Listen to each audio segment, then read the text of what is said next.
हजारां हिक हिक पल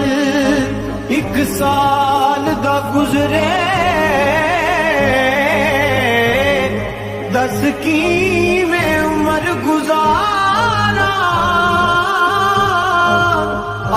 आज़म बाग बहिश्त न पावे मैनू बिन सजना बिन यार